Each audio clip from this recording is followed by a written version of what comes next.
Vamos dar início à resolução de um caso clínico usando a fitoterapia. Desde já, eu quero dar as boas-vindas a todos que estão assistindo, a todos que irão assistir, porque eu vou deixar gravado este vídeo aqui no YouTube, vou disponibilizar ele para vocês de forma geral. Quero dar as boas-vindas à Ruth, que já está conosco. Quando vocês forem chegando, deixem aí no chat para quem está assistindo ao vivo. Para quem estiver assistindo depois, não se esqueçam de deixar os comentários, de deixar o que você achou do vídeo, de curtir, de compartilhar, de ativar o sininho e de se inscrever no canal.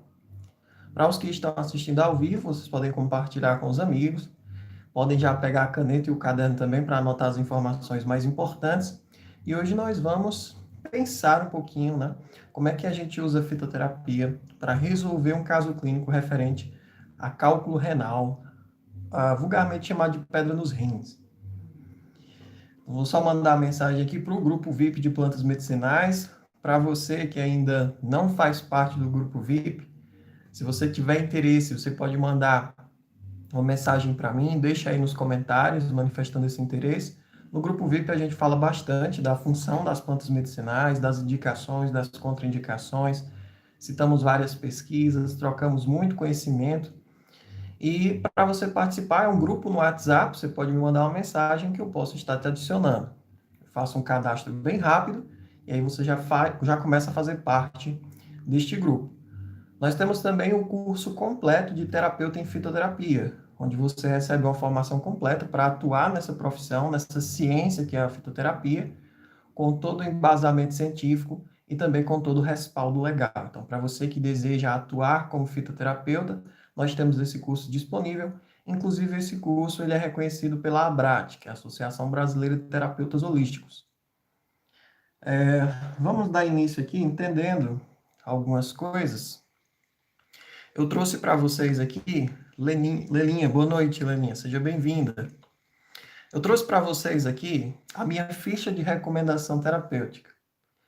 Nessa ficha é onde eu coloco, né, os meus dados essenciais, o nome do paciente, também coloco a análise, né, a avaliação da ficha anamnética. A anamnese é um conjunto de perguntas que eu faço sempre, né, para os meus ativentes, para saber um pouco mais sobre os hábitos de vida, sobre os comportamentos alimentares, um pouquinho sobre a questão psicológica, um pouquinho sobre a alimentação, um pouquinho sobre a atividade física, entre outras questões que eu considero fundamental e que podem, de fato, estarem ligadas à problemática que a pessoa traz, àquilo que a pessoa quer tratar. Além disso, nessa ficha eu coloco quais são as recomendações, as orientações em termos de uso de plantas medicinais ou fitoterápicos, né, onde você vai ter acesso à dose, quantas vezes por dia usar, qual o tempo de uso, enfim, todas as informações essenciais que o ativante ele precisa saber sobre o tratamento que ele irá realizar, como ele irá resolver o problema que ele pretende resolver, está na ficha de recomendação terapêutica. Nessa ficha também se encontra o número de registro profissional, tá? Na ABRAD. E aqui eu vou disponibilizar para todos vocês. Então vamos lá.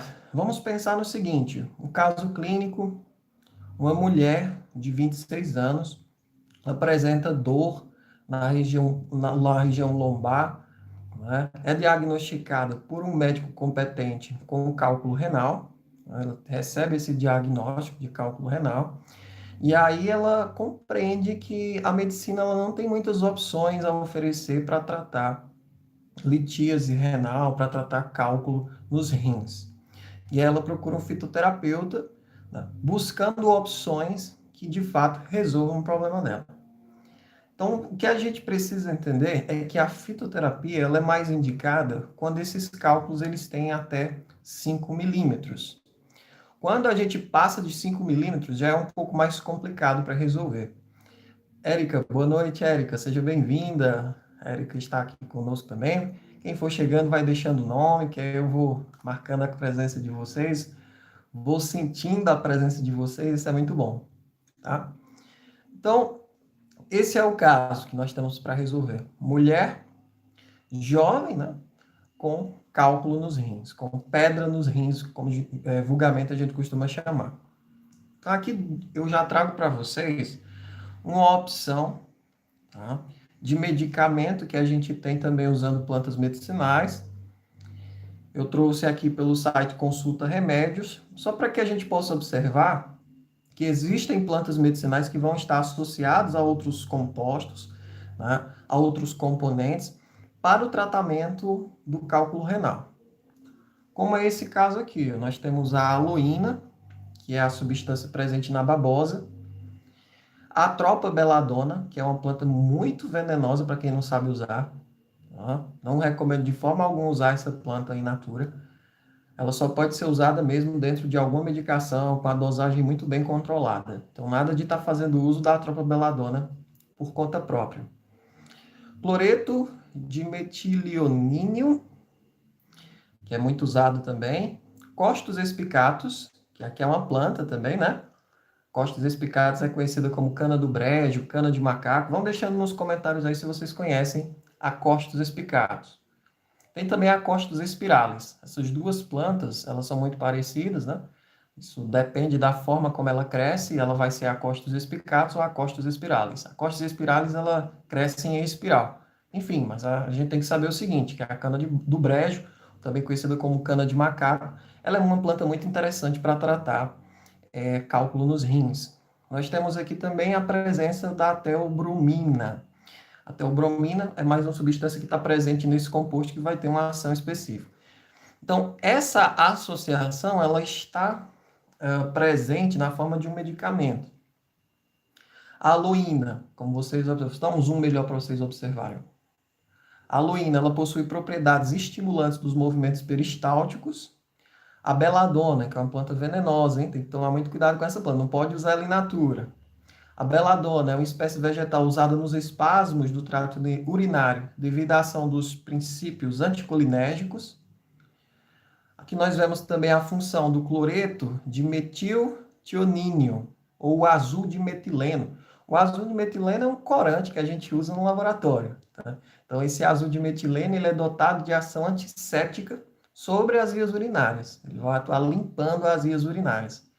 Nós temos nesse composto também a cana do brejo, que é um fitoterápico muito empregado em vários tipos de afecções renais, não só nas pedras nos rins, tá? Vocês já devem entender que a cana do brejo ela é muito usada nos problemas urinários.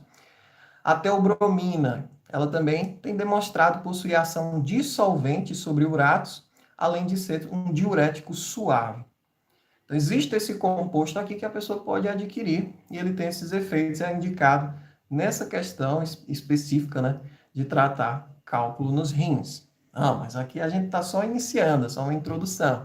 Óbvio que a gente vai ver com detalhes, né, as plantas que a gente vai usar e tudo mais. A dose, a frequência de uso, o tempo de uso total, tempo de tratamento. Aqui eu trago uma pesquisa, um artigo científico para vocês, de um jornal. Essa pesquisa tem como título Efeitos de Philanthus niruri, que é a quebra-pedra.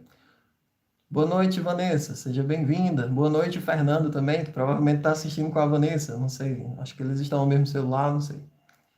Fernando e Vanessa, sejam bem-vindos. Então, efeito de Philanthus niruri, que é um tipo específico de quebra-pedra, nos parâmetros metabólicos de pacientes com cálculo renal. Uma perspectiva para a prevenção da doença.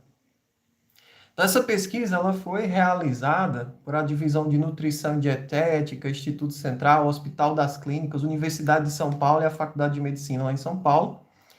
Divisão de Urologia, Hospital das Clínicas, Universidade de São Paulo, Faculdade de Medicina, São Paulo, Brasil. Laboratório de Investigação Médica, Universidade de São Paulo, Faculdade de Medicina, São Paulo, Brasil. Só estou repetindo para vocês entenderem que é uma pesquisa realmente robusta, de grande valor.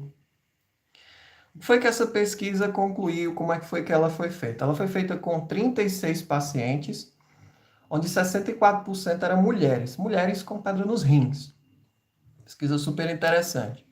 E ela conclui que a ingestão de quebra-pedra é segura e não causa efeitos significativos nos parâmetros metabólicos séricos, não causa alterações sanguíneas relevantes.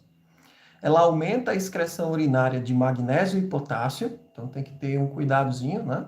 Que ela aumenta a excreção de potássio e magnésio, causando a diminuição significativa do oxalato urinário, e também de ácido úrico em pacientes com hiperoxalúria e hiperuricosúria. O consumo de quebra-pedra pode contribuir para a eliminação de cálculos urinários, conclui essa pesquisa. Eu não vou entrar detalhado em todos os parâmetros metabólicos que foram analisados, mas vocês têm que entender o seguinte, essa pesquisa ela conclui que, de fato, o Phyllanthus niruri é um tipo de quebra-pedra que a gente encontra facilmente na nossa região, nas calçadas, né? É de fato eficiente para ajudar a eliminar esses cálculos renais e para ajudar a prevenir, especialmente, a produção desses cálculos. Nós temos aqui uma outra pesquisa publicada numa revista de farmacologia, né, medicina, com o seguinte título: a avaliação da eficácia do extrato padronizado de Phyllanthus niruri. Repito, é um tipo de quebra-pedra. Existem vários tipos de quebra-pedra e a gente precisa saber qual é o certo. Então, o que resolve de fato, o que ajuda, na verdade, a tratar pedra nos rins é Phyllanthus niruri. Lá no e-book de plantas medicinais, para quem faz parte do curso completo de terapeuta em fitoterapia, está o meu e-book completo. Lá eu mostro como é que a gente diferencia os diferentes tipos de quebra-pedra, inclusive como é que a gente identifica Phyllanthus niruri. Então, essa pesquisa ela vai avaliar o extrato padronizado de Phyllanthus niruri combinado com magnésio e vitamina B6 para o tratamento de pacientes com nefrolitíase não complicada. O que a gente já pode perceber aqui, só pelo título, que a vitamina B6 e o magnésio, eles são importantes para evitar a formação de cálculos nos rins. Isso é uma informação importante para os nutricionistas. Então, a suplementação de vitamina B6 e magnésio pode ser interessante para quem sofre com pedra nos rins. Tá? Então, esse estudo ele foi feito também em humanos, com 48 pacientes com nefrolitíase não complicada, com pedra nos rins, tá? Sem complicações, com cálculo de diâmetro máximo de até 15 milímetros. Então, eles tinham pedras, né, que chegavam até 15 milímetros. Isso foi confirmado por tomografia. Eles observaram esse tamanho dessas pedrinhas por tomografia computadorizada sem contraste. E aí, os pacientes eles passaram a fazer o tratamento com Phyllanthus niruri, quebra-pedra, magnésio e vitamina B6. Eles fizeram isso por 3 meses. E quais foram os resultados, professor? Bom, os resultados foram o seguinte, vamos direto ao ponto. Eles reduziram o tamanho das pedras, como vocês podem observar. 40% estavam ausentes, né? 40% dessas pedras desapareceram com esse tratamento, isso é um resultado maravilhoso. E a pesquisa ela conclui dizendo o seguinte: o tratamento atual teve a maior eficácia em alcançar o estado livre de cálculos para pacientes com cálculos de tamanho menor ou igual a 3 milímetros. Isso mostra o quê? Que o tratamento com quebra-pedra, magnésio e vitamina B6 é excelente para quem tem pedra nos rins de tamanho igual ou menor do que 3 milímetros. E essas pedras elas estavam localizadas no cálice médio ou superior. E essa pesquisa ela ainda diz o seguinte: uma maior duração do tratamento pode apresentar melhores resultados.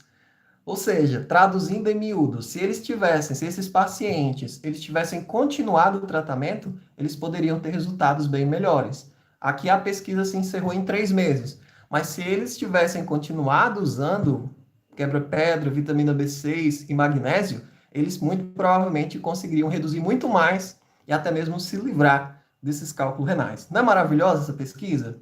Vocês estão conseguindo entender bem? Deixem aí nos comentários as dúvidas. Vamos devagarzinho e depois eu vou mostrar a minha ficha de recomendação terapêutica a partir sempre do embasamento científico, de pesquisas clínicas sempre que possível. Ficou alguma dúvida? Na pesquisa anterior, feita com seres humanos, e nesta daqui também?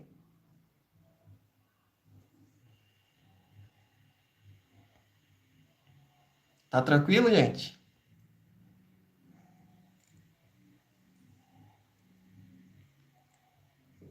Tudo tranquilo? Tem um delayzinho, né? Esperando aí vocês responderem. Ótimo, valeu, Érica.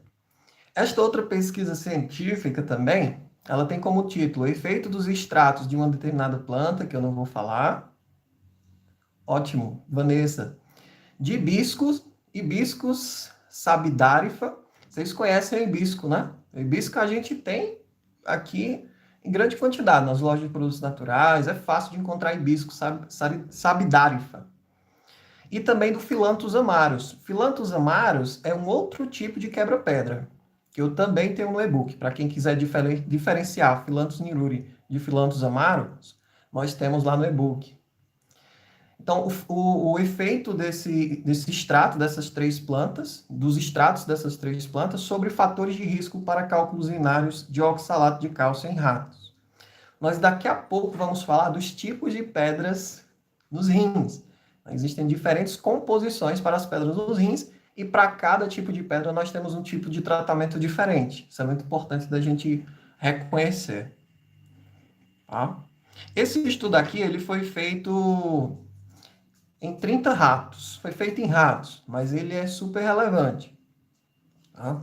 Vamos ver quais foram os resultados desse estudo.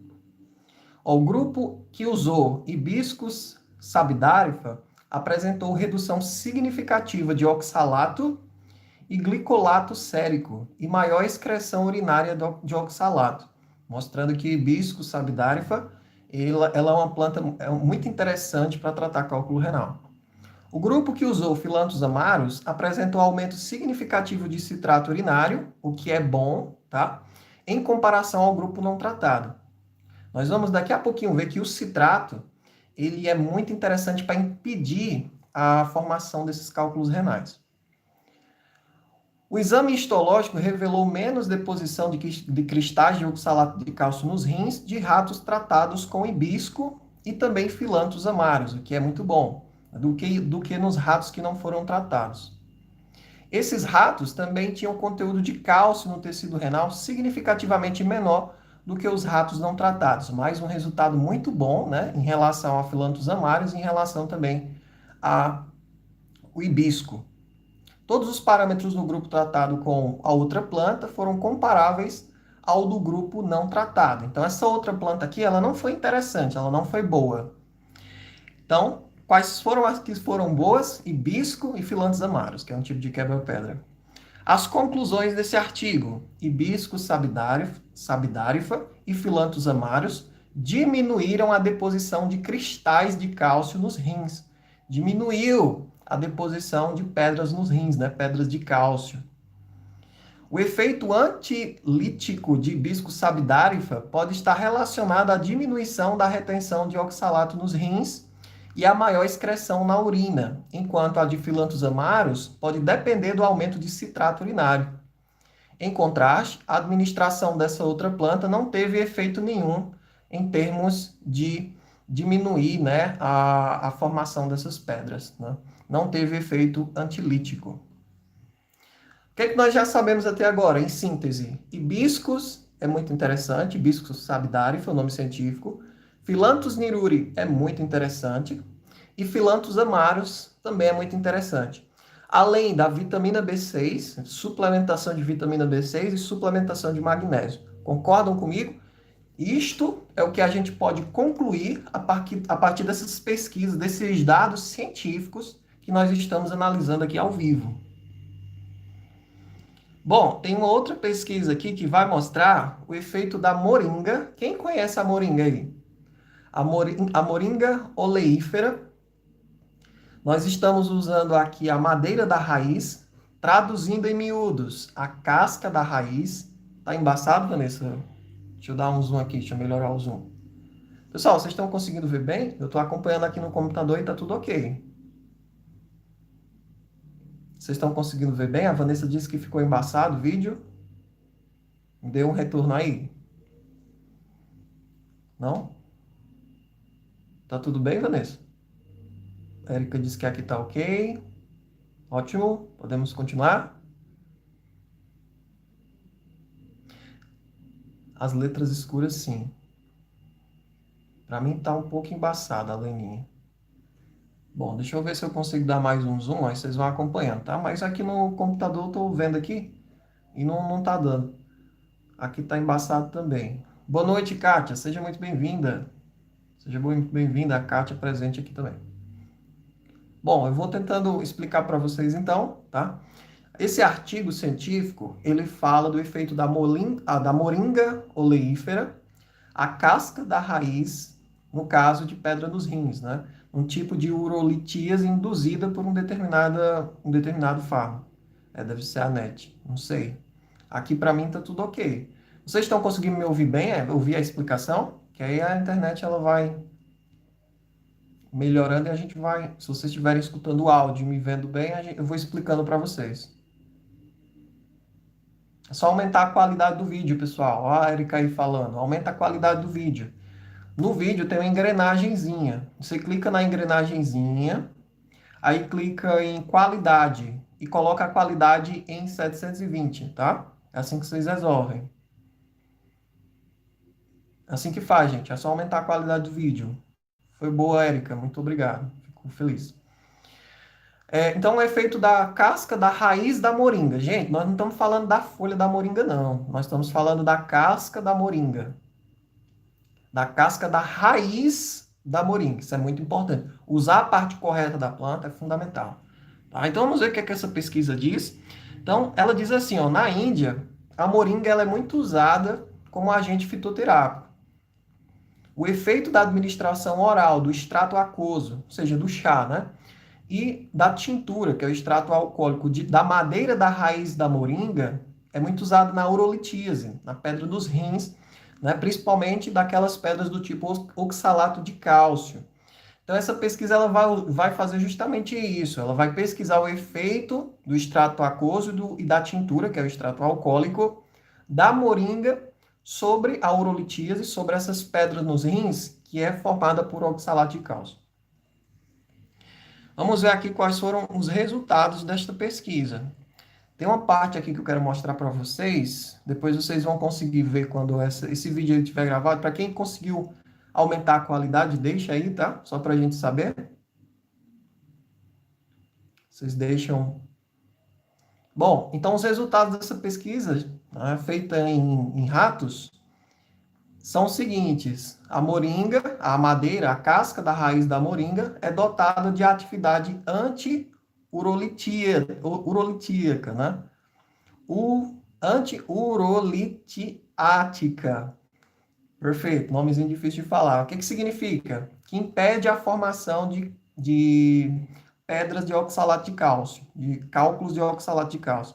Então, de fato, é verdade. A moringa ela tem essa ação. Essa pesquisa conclui isso de forma bem simples. Tá certo? Deixa eu ver se tem mais algum aqui. Bom, tem mais uma. Essa daqui eu achei fundamental para colocar para vocês. Olha só. Propriedade antiurolitíaca, vou chamar de antiurolitíaca, da casca da raiz da moringa. Nome científico, moringa oleífera. Pesquisazinha publicada em 2008. E eles compararam o efeito da moringa com a medicação que já é usada para tratar cálculo renal.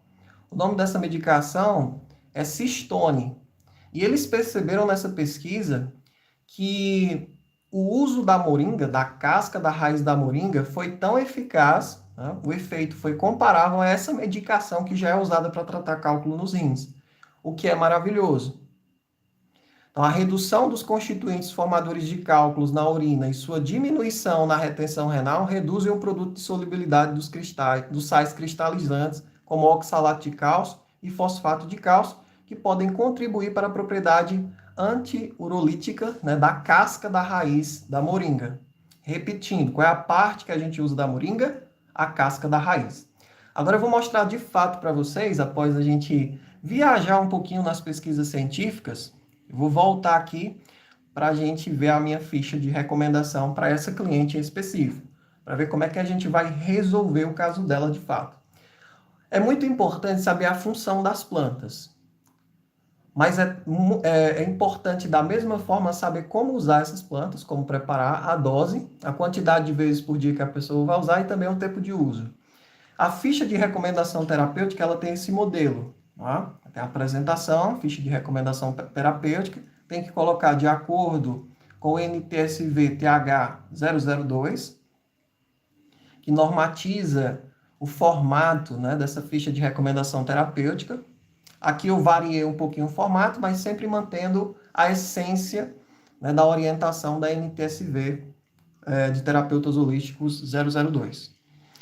Aqui eu coloco a minha identificação e o meu registro profissional lá na Abrat, que tem como número 8066. Quem entrar lá na Abrat, depois vocês façam isso para vocês testarem, tem lá, vocês colocam filiados, pesquisar filiados, e aí vai ter pelo número de filiação, né? O número de registro profissional lá na Abrat. Vocês colocam 8066, colocam Ceará, tá? Tem lá uma opção para colocar meu nome completo também. E aí você pesquisa, você vai encontrar o terapeuta holístico, algumas formações que eu tenho, tudo, o registro atualizado todo lá, certo? Abaixo a gente coloca o nome do ativente. Eu não gosto de usar o termo muito o termo cliente ou paciente. Paciente eu gosto de usar menos ainda, né? Porque paciente vem de uma pessoa passiva, uma pessoa que sempre vai estar dependendo do médico, uma pessoa que não tem condições de estudar e de buscar alternativas para o seu próprio tratamento, que não tem capacidade, né, para desenvolver o seu próprio tratamento a partir de embasamento científico, que está sempre dependente de hospital, enfim. O paciente traz muito esse sentido de passivo, de dependente, né? De uma pessoa meio que incapaz ali.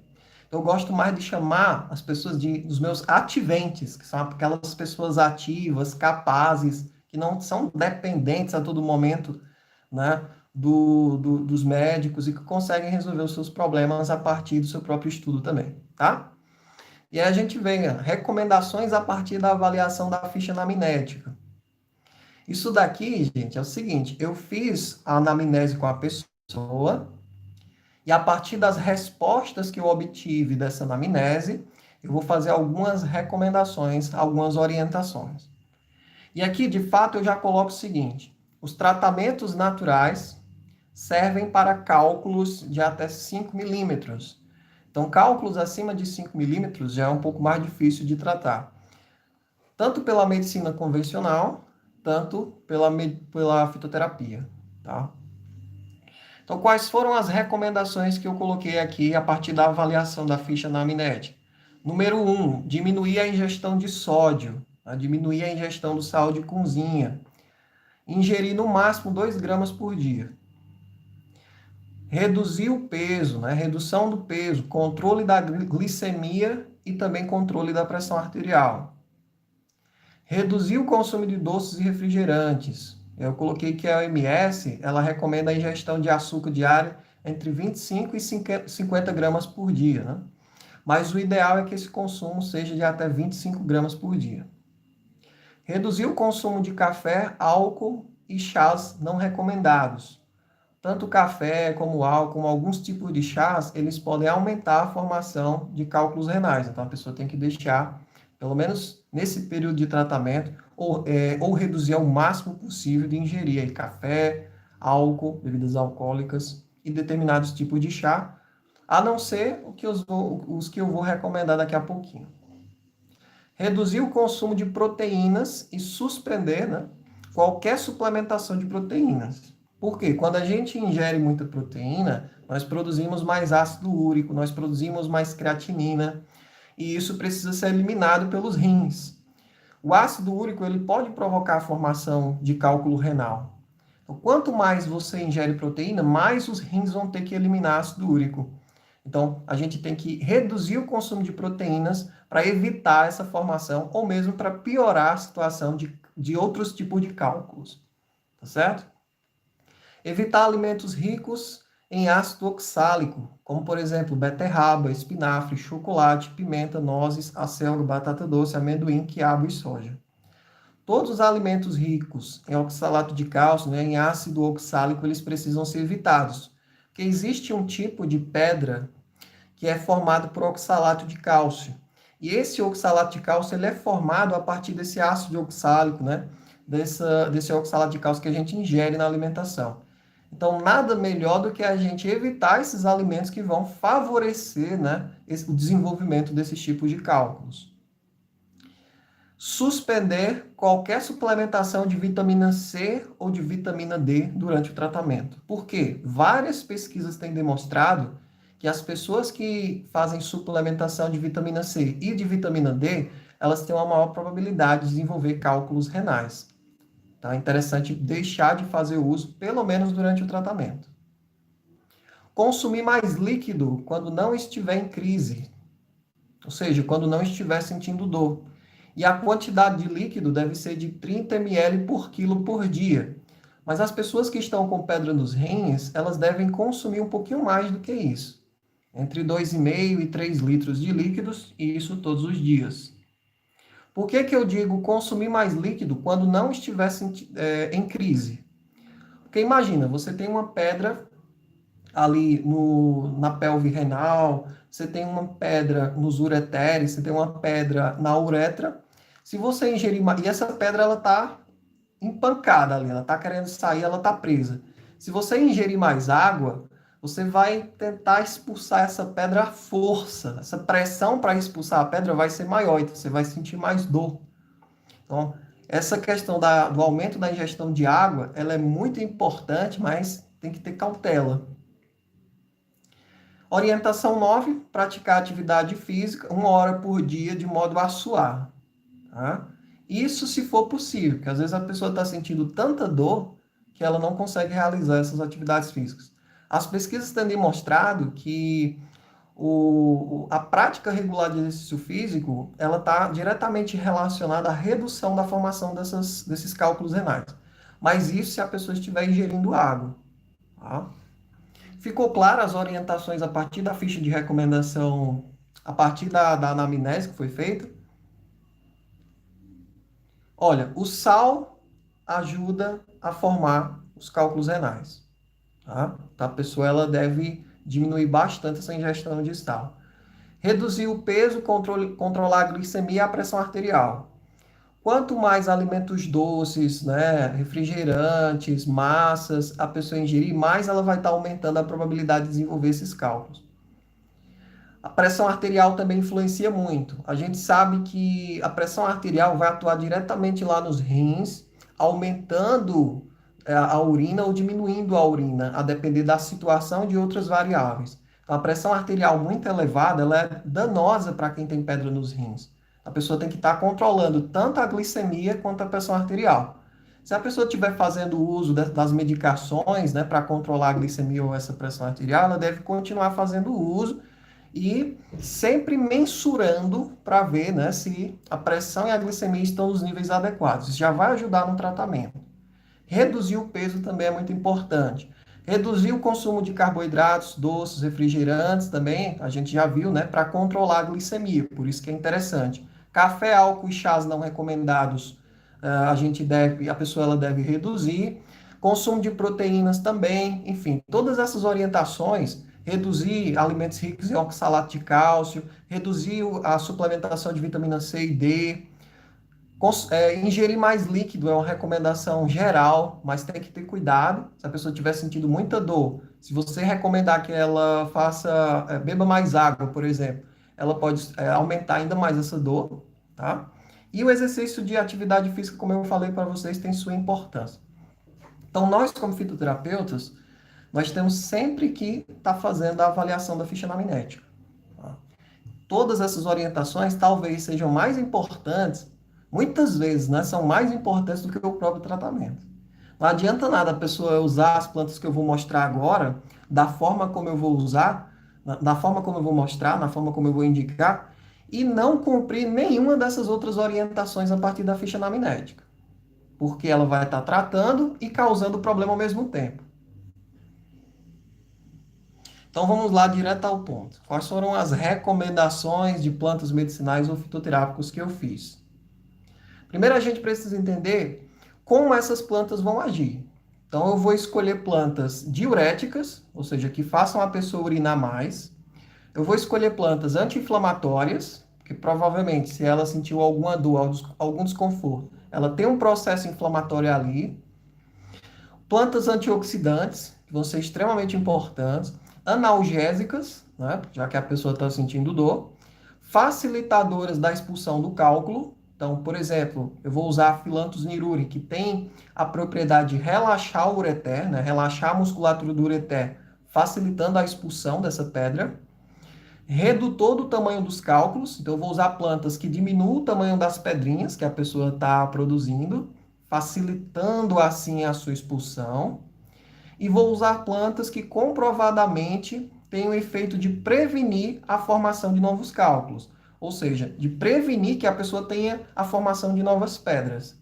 Primeiro a gente atua na prevenção, na estabilização do quadro, e aí a gente pensa depois, né, na redução e na eliminação dessas pedras. Então vamos lá.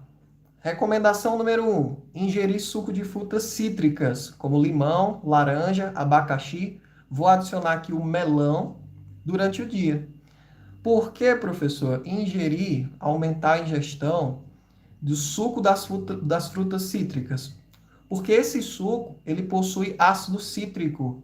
E esse ácido cítrico, quando ele entra no nosso corpo, né, ele vai se transformar em citrato. E sabe para que serve o citrato?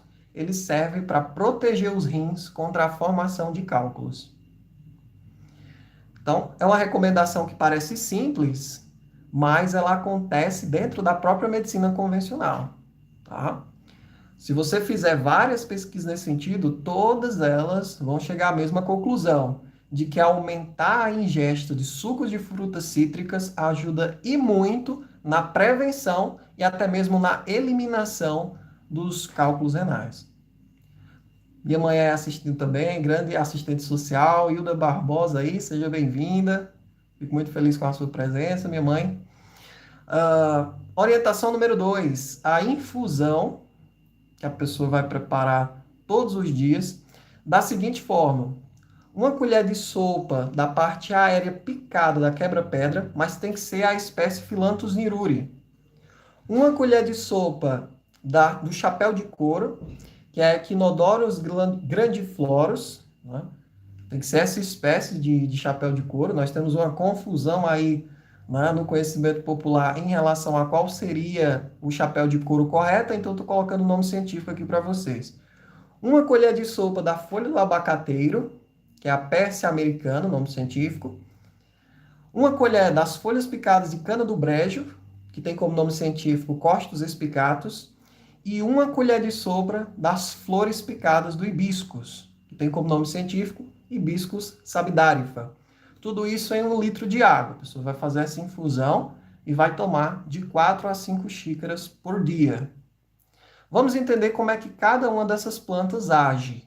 Nós precisamos usar as plantas, mas nós precisamos saber como é que elas agem, para que elas vão funcionar. Perfeito? Então, Phyllanthus niruri, que é um tipo de quebra-pedra, a gente sabe que ela tem o efeito de reduzir o tamanho desses cálculos, principalmente de oxalato de cálcio. Daqui a pouco eu vou explicar melhor isso para vocês. Tem um efeito também de reduzir a dor, tem um efeito analgésico sobre o sistema urinário, então vai reduzir a dor que a pessoa está sentindo, vai relaxar os ureteres, facilitando com que essa pedra ela seja expulsa. Isso é maravilhoso, tá? Então, a Phyllanthus niruri ela é multifuncional. Ela não vai atuar só reduzindo o tamanho da pedra, ela vai atuar de outras formas, facilitando a expulsão e a resolução do problema. Existem várias pesquisas que demonstram isso, tanto em animais, em ratos, como em seres humanos, pesquisas clínicas em grandes hospitais. A Phyllanthus niruri é sim uma excelente opção. Chapéu de couro. Bom, chapéu de couro é uma planta diurética, assim como o Phyllanthus niruri também é uma planta diurética, tá? E esse aumento da quantidade de urina vai ser muito importante, porque quanto mais urina a pessoa estiver eliminando, mais ela vai estar limpando as vias urinárias. O chapéu de couro vai atuar dessa forma, principalmente. A folha do abacateiro, da mesma forma, ela tem uma ação diurética, facilitadora da produção da urina, vai limpar as vias urinárias. A cana do brejo também tem essa função diurética, tem uma função anti-inflamatória importante. E as flores do hibisco também têm essa função diurética. Então, todas essas plantas, elas vão guardar, né, esses efeitos terapêuticos que a gente vinha falando, diurético, anti-inflamatório, todas elas são antioxidantes, tá? Efeito analgésico que a Phyllanthus niruri vai nos trazer, principalmente. facilitadora da expulsão de cálculo, no caso da filantes que vai relaxar o ureter, redutor do tamanho dos cálculos, e aí nós temos principalmente a Phyllanthus niruri e a hibisco, com comprovação científica já, nesse efeito de reduzir o tamanho das pedras, fazendo com que a gente facilite a expulsão, e todas vão prevenir a formação de novos cálculos. Então, eu acredito que esse conjunto, usado dessa forma, seja extremamente interessante, né, para ativentes que sofrem com cálculos renais. E a terceira recomendação que eu fiz foi, se possível, suplementar vitamina B6 e magnésio. Só que aí a pessoa precisa consultar um profissional da nutrição. Tá? Nós não podemos fazer a recomendação, né, e indicação de determinados suplementos, porque isso é uma área mais voltada na questão da nutrição. Mas a gente sabe que a vitamina B6 e o magnésio previnem e ajudam demais nesse processo de impedir, né, a formação de cálculos renais. Nós precisamos entender também o seguinte, eu sei que vocês ficaram um pouquinho em dúvida, provavelmente, deixa eu pegar aqui para vocês, na questão da formação dessas pedras. Não existe só um tipo de pedra nos rins, né? Elas têm composições diferentes. Não sei se eu vou conseguir mostrar aqui para vocês. Deixa eu ver aqui. Bom, nós temos basicamente 4 tipos de pedra nos rins. Nós temos as pedras de cálcio, são os cálculos mais comuns. Cerca de 80% das pedras são formadas por cálcio, principalmente por oxalato de cálcio. Então, esse tratamento que eu estou orientando, que eu estou indicando, que eu estou recomendando, ele vai atuar em 80% dos casos. Tá? Essas pedras de cálcio, elas ocorrem principalmente na forma de oxalato de cálcio e atingem, em sua maioria, os homens na faixa de 20 a 30 anos pela alta absorção de cálcio e oxalato nos alimentos pelo organismo. Nós já vimos que diminuir a ingesta de alimentos ricos em oxalato de cálcio, em ácido oxálico, é muito importante nessa questão de tratar e de prevenir a formação dessas pedras. Existe um outro tipo de pedra, tem uma composição totalmente diferente, que são as pedras de cistina. Esse tipo de pedra aparece como consequência da cistinura, que é uma rara doença genética. Então, esse tipo de pedra ele é bem comum. O problema concentra altas taxas do aminoácido cisteína e outros também aminoácidos no sistema urinário. Isso vai provocar a formação dessas pedras. Um outro tipo de pedra são as pedras de estruvita. As pedras de estruvita, elas também são bem menos comuns, tá? E atingem, em sua maioria, as mulheres, principalmente aquelas mulheres com infecção urinária, e principalmente a infecção urinária causada pela bactéria Proteus mirabilis. Mas homens também podem desenvolver esse tipo de pedra. Então, as pedras de estruvita, elas são mais comuns em mulheres que sofrem de infecção urinária provocada especificamente por esse tipo de bactéria. A infecção crônica ela vai afetar os rins, a ureter e a bexiga e provoca o acúmulo de amônia no sistema urinário, formando a base, né, para a formação desses cálculos. Maria França, seja bem-vinda, boa noite. As pedras de estruvita elas são muito interessantes, porque elas podem ocupar todo o rim e obstruir esse rim. Isso com muita facilidade. São os chamados cálculos coraliformes, forma-se como se fosse um coral dentro dos rins. Então, elas são mais graves quando elas atingem essa formação de coral. E o último tipo de pedra é a pedra de ácido úrico. Nós sabemos que a gente aumenta a excreção de ácido úrico, a gente aumenta a produção de ácido úrico quando a gente ingere mais proteínas. Então, para pessoas que estão com esse tipo de pedra, é interessante que faça a diminuição da ingestão de proteínas. Pelo menos durante o tratamento, tá? Precisa também de orientação do nutricionista para ver qual o nível aí dessa redução. É o segundo tipo de cálculo mais comum, as pedras de ácido úrico. Atingem cerca de 15% dos casos. Como o nome indica, essa patologia geralmente ocorre em pacientes que já sofrem com ácido úrico, já têm problema com ácido úrico, ou que têm urina mais ácida. Pessoas que têm a urina mais ácida, elas desenvolvem com mais facilidade essas pedras de ácido úrico. Essa substância provém das proteínas. Quando em excesso, pode ser excretada, né, em excesso pelos rins também e vão se acumulando aí na forma de cristais, formando esses cristais de ácido úrico.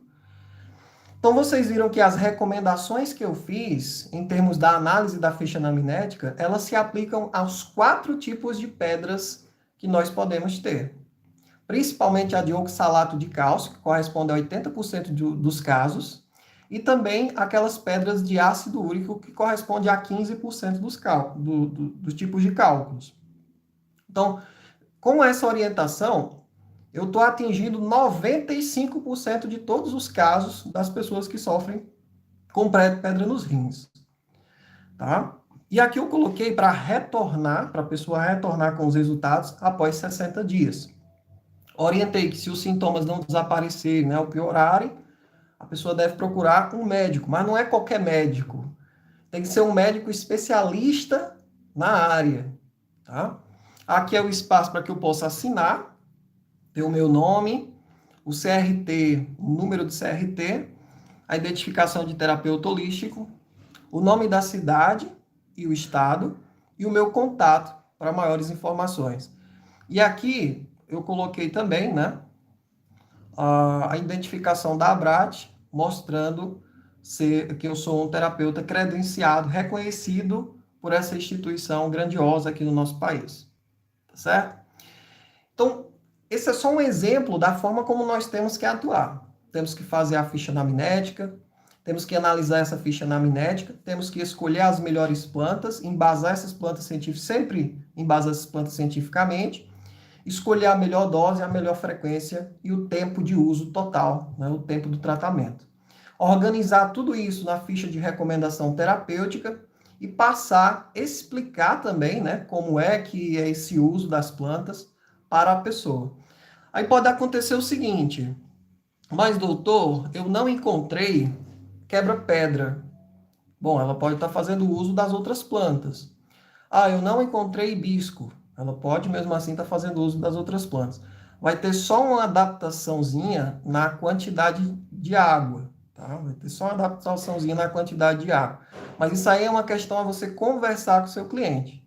Eu acredito que todas essas plantas elas sejam encontradas facilmente, somente em lojas de produtos naturais ou até mesmo em uma região segura onde a pessoa possa estar coletando essas plantas.